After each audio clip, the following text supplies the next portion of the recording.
Assalamualaikum warahmatullahi wabarakatuh.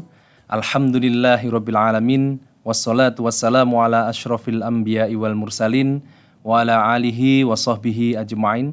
Amma ba'du. Marilah kita bersyukur kehadirat Allah Subhanahu wa taala yang telah memberikan kita nikmat, rezeki dan berkah pada kesempatan yang bahagia ini sehingga kita bisa mengikuti kajian Ramadan yang ada di Umsida. Kedua kalinya sholawat serta salam semoga tercurahkan kepada junjungan kita Nabiul Akbar Muhammad SAW yang telah membawa kita dari zaman jahiliyah menuju ad-dinul Islam. Ikhwanina fillah, pada kesempatan yang berbahagia ini kita akan menyampaikan tema tentang bagaimana dan seperti apa sebenarnya rizki dari Allah Subhanahu wa taala. Sebagaimana yang difirmankan oleh Allah dalam surat Ibrahim ayat ke-7, A'udzubillahi minasyaitonirrajim, Bismillahirrahmanirrahim, La in syakartum la azidannakum wa la in kafartum inna adzabi lasyadid. Dalam ayat tersebut kita bisa mengartikan bahwa sebenarnya Allah memberikan kita beribu-ribu rasa syukur, nikmat. Ketika kita bersyukur, maka kita akan mendapatkan tambahan nikmat dari Allah. Tetapi ketika kita kufur atau ingkar, maka Allah akan memberikan kita balasan yang luar biasa, azab yang begitu besarnya. Ikhwanina fillah, pada dua hal tersebut sebenarnya kita bisa mensinkronkan itu terkait dengan punishment dan reward. Konsep punishment dan reward juga ada dalam ayat tersebut. Dalam hal tersebut ketika la in syakartum la azidannakum, ketika kita bersyukur maka Allah akan menambah syukurnya. Wala in kafartum, dan ketika kita di dalamnya mengingkari atau murtad atau di dalamnya tidak melakukan kekufuran, maka Allah akan memberikan azab yang luar biasa.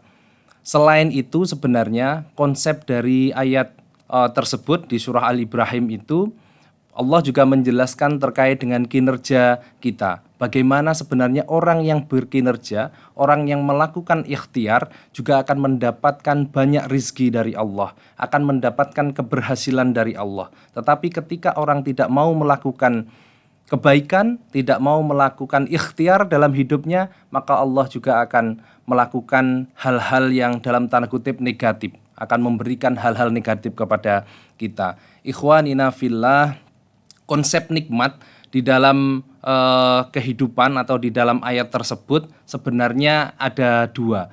Nikmat itu ketika kita bersyukur itu berarti positif, di dalam hati kita positif, di dalam pikiran kita positif, di dalam afektif dan kognitif dan psikomotorik jasmani kita juga positif. Maka hal-hal yang ada yang muncul ketika kita bersyukur itu adalah munculnya tambahnya ilmu, munculnya tambahnya iman, munculnya kebahagiaan dalam diri kita. Karena di dalam perilaku kita, di dalam hati kita, di dalam pikiran kita, semuanya terkait dengan hal-hal yang positif. Tetapi sebaliknya, konsep negatif itu muncul ketika ada ingkar, ketika kita mengingkari atau kita kufur terhadap nikmat Allah yang sudah diberikan, maka di sana akan muncul keraguan, di sana akan muncul ketidakpuasan, di sana akan muncul bagaimana kita terus ingin mencapai sesuatu yang susah kita capai, selalu menyampaikan sesuatu yang kurang,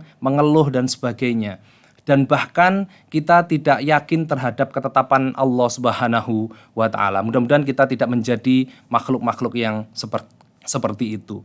Ikhwanina fillah, sebagaimana Allah menyampaikan juga dalam surat Hud ayat ke-6, Allah menyampaikan wa ma min dabbatin fil ardi illa 'alallahi rizquha, illa Allaha rizquha. Apa yang terjadi bahwa sebenarnya tidak ada satupun manusia dan makhluk hidup yang baik melata maupun yang mau merangkak atau bahkan jalan itu tidak dijamin rizkinya oleh Allah. Ayat tersebut menegaskan kepada kita bahwa ketetapan Allah tentang rizki itu sudah ditetapkan oleh Allah dan kita sebagai manusia harus meyakini hakul yakin terhadap hal-hal tersebut. Kita contohkan sebagaimana hadis dari Tirmidzi yang mengatakan bahwa burung ketika pagi hari dia berterbangan dengan lapar, tetapi ketika dia kembali itu akan dengan keadaan yang kenyang. Ikhwanina fillah, pada kesempatan yang bahagia ini sebagaimana juga Syekh Muhammad Mutawalli, dia ulama besar di Mesir, menyampaikan ada 4 tingkatan terkait dengan rizki tersebut. Yang pertama adalah al-malu huwa adna darajatir rizki, bahwa sebenarnya harta itu adalah tingkatan rezeki yang paling rendah. Berarti harta yang kita miliki ini semuanya adalah tingkatan rezeki yang paling rendah. Yang kedua adalah tingkatan sehat, wasihatahu. Jadi kesehatan itu adalah tingkatan rezeki yang tinggi, a'la darajat, jadi yang paling tinggi.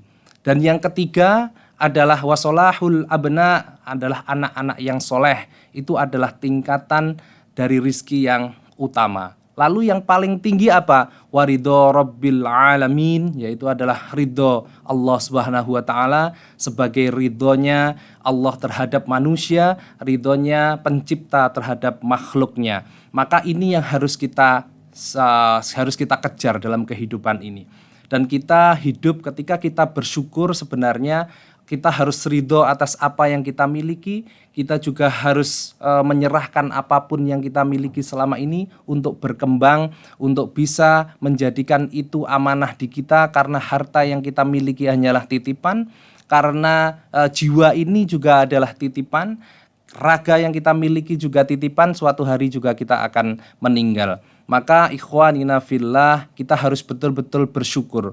Konsep syukur tadi tidak diimbangi atau lawannya adalah ingkar. Maka kita harus bersyukur dengan semaksimal mungkin. Syukur yang kafah, syukur yang sebenar-benarnya syukur kepada Allah. Karena segala sesuatu akan kembali ke Allah dan kita tidak memiliki kekuatan apapun dalam diri kita untuk bisa tidak bersyukur kepada Allah Subhanahu wa ta'ala.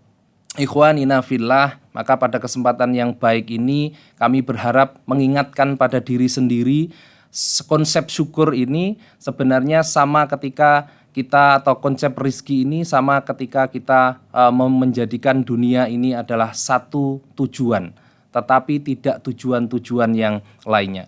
Kalau kita lebih condong kepada duniawi, maka kadang kita akhirat akan lupa. Begitu sebaliknya, atau mungkin akhirat terlalu tinggi, maka duniawi mungkin juga tidak tercapai. Maka jadilah orang-orang yang bersyukur sehingga duniawi dan di rohani atau ketika nanti kita di akhirat itu bisa berjalan seimbang. Jadilah manusia yang betul-betul ulul albab, manusia yang mampu berpikir dan berzikir dengan tegas, dengan elegan, dengan penuh keyakinan kepada Allah bahwa manusia hidup dengan banyak masalah. Tetapi ketika kita bersyukur, kita mampu untuk menjalaninya dengan baik. Dan mudah-mudahan di bulan Ramadan ini kita tetap bersyukur, kita selalu berzikir dan berikhtiar. Jadi rasa syukur itu harus diimbangi dengan ikhtiar dan doa, sehingga syukur itu akan menjadi sebuah keberhasilan mutlak bagi kita. Demikian yang saya sampaikan, mudah-mudahan dapat menjadi ibrah buat kita semuanya, dan mohon maaf atas segala kesalahan kata dan kalam. Billahi wasabil haq, fastabiqul khairat. Assalamualaikum warahmatullahi wabarakatuh.